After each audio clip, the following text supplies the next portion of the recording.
không ai bắt mày phải làm từ thiện. Trấn Thành nói, nhiều người cứ bắt nghệ sĩ chúng tôi phải giải trình số tiền từ thiện. Nếu như thế có lẽ chúng tôi sẽ không làm nữa. Đây không phải là nhiệm vụ chúng tôi sinh ra phải làm. Thái độ đó bọn tin gọi là đỏng đảnh như con chó chảnh. Này anh Hề gọi là nghệ sĩ ạ, phải nói đầy đủ là không ai bắt các anh phải làm từ thiện, là bởi vì các anh muốn đánh bóng tên tuổi của mình, thậm chí lợi dụng lòng tin và sự mê muội của công chúng kêu gọi họ quyên góp vào túi các anh. Có nghĩa là chính các anh tự buộc mình vào nhiệm vụ. Tiền quyên góp là tiền của mọi người, anh phải có trách nhiệm giải trình minh bạch, công khai, thậm chí phải chi tiêu cho đúng. Khuất tất, chi tiêu sai không chỉ có tội với người gửi gắm niềm tin mà còn vi phạm pháp luật về tội lừa đảo chiếm đoạt tài sản, hiểu chưa? Ở đất nước này chưa có luật quản lý về quyên góp và làm từ thiện nên mới có cái phát ngôn ngông cuồng như vậy. Chứ ở đất nước văn minh á, có là tổng thống cũng sẽ bị điều tra và truy cứu trách nhiệm, huống hồ là một anh Hề mua vui cho thiên hạ. Đã đến lúc chín mùi để quản lý hoạt động từ thiện rồi. Ở đất nước này, hễ có thiên tai là ầm ĩ từ thiện. Sự ầm ĩ này có cả hai mặt, tán dương và chỉ trích. Mới ngày nào tán dương nhiệt liệt, lập tức sau đó lại chỉ trích cực lực. Trước đây, việc từ thiện là của tổ chức nhà nước.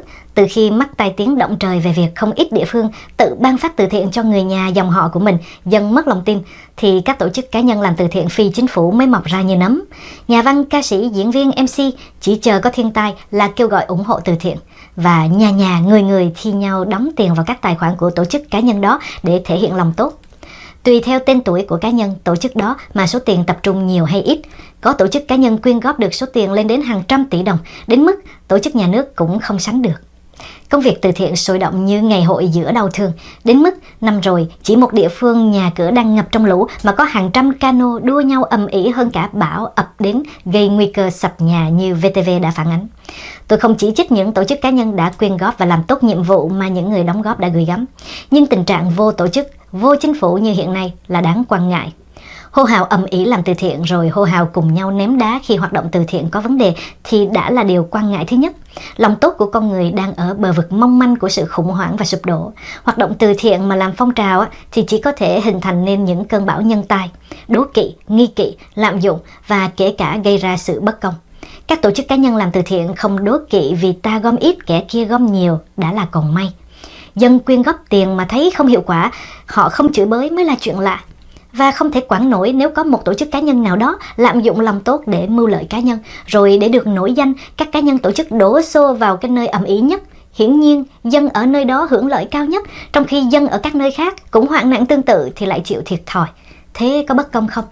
Trong khi ở điều kiện bình thường của cuộc sống, bao nhiêu hoàn cảnh khó khăn, dân nghèo vô gia cư sống chui rút gầm cầu, người già neo đơn phải dãi gió dầm sương kiếm cái ăn, trẻ em mồ côi, người bệnh không tiền chữa trị thì chẳng biết dựa vào đâu và chẳng ai đói hoài. Ít thấy cá nhân tổ chức nào có tên tuổi làm việc từ thiện thường xuyên cho những cái đối tượng này. Theo tôi, qua những sự vụ vừa rồi, nhà nước cần đứng ra quy hoạch lại hoạt động từ thiện. Đây là lúc chín mùi phải làm điều đó. Bên cạnh việc duy trì các tổ chức từ thiện của chính phủ là chấp nhận hoạt động từ thiện phi chính phủ nhưng bắt buộc phải đăng ký tư cách pháp nhân. Nhà nước phải quản lý tất cả các tài khoản từ thiện và điều phối hợp lý trong từng hoàn cảnh, tình huống.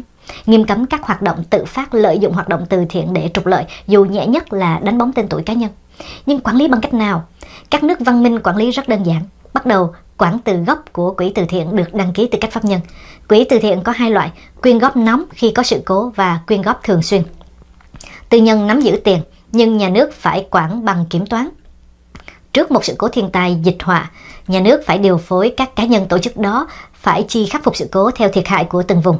Không nhất thiết phải chi tất cả số tiền thu được mà điều chuyển sang quỹ thường xuyên.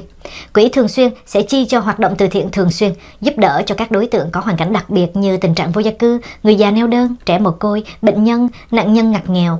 Chẳng hạn gặp một trường hợp người bệnh không đủ tiền chi trả viện phí, nhà nước có quyền chỉ định bất cứ tổ chức từ thiện nào phải chi trả và tổ chức ấy không có quyền từ chối.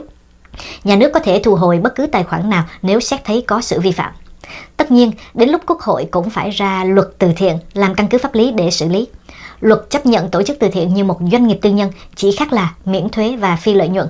Doanh nghiệp tư nhân dù là tiền tư cũng bị nhà nước quản lý chứ không có chuyện tự do tùy tiện như nhiều người hiểu.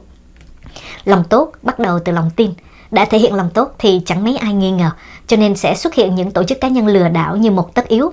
Khi không đưa các hoạt động từ thiện vào luật, ắt sẽ dẫn đến hiện tượng tự xử và xã hội đó thành xã hội đen. Và tất nhiên cũng phải phòng ngừa cả hiện tượng đại gia, các tổ chức làm ăn bất chính lợi dụng tình trạng tự do hoạt động từ thiện để huy động vốn, rửa tiền và trốn thuế. Nhiều quốc gia quản chặt mà còn bị cái bọn này chui lọt, huống hồ là một sự thả lỏng như ở ta hiện nay. Không làm được điều tôi kiến nghị, hoạt động từ thiện ở ta sẽ còn hỗn loạn và đẻ ra nhiều hệ lụy rắc rối khác, chứ không chỉ là chuyện chửi bới mạt sát nhau. Lòng tốt là thiêng liêng bất khả xâm phạm, nhưng lòng tốt cũng chẳng khác cái vỏ trứng mong manh, rất dễ vỡ. Làm từ thiện cá nhân là lòng tốt nhỏ, nhà nước giỏi quản lý một cách văn minh thì lòng tốt nhỏ sẽ thành nguồn lực của lòng tốt lớn. Lòng tốt ấy không đơn giản khắc phục sự cố hay giúp đỡ nạn nhân lúc ngặt nghèo, mà sẽ thành một chiến lược cân bằng và phát triển xã hội. Tôi nhấn mạnh thêm, điều kiến nghị trên còn liên quan đến xây dựng luật và cơ chế điều hành, chứ không thì lại rơi vào tùy tiện của các cá nhân nhân danh chính phủ.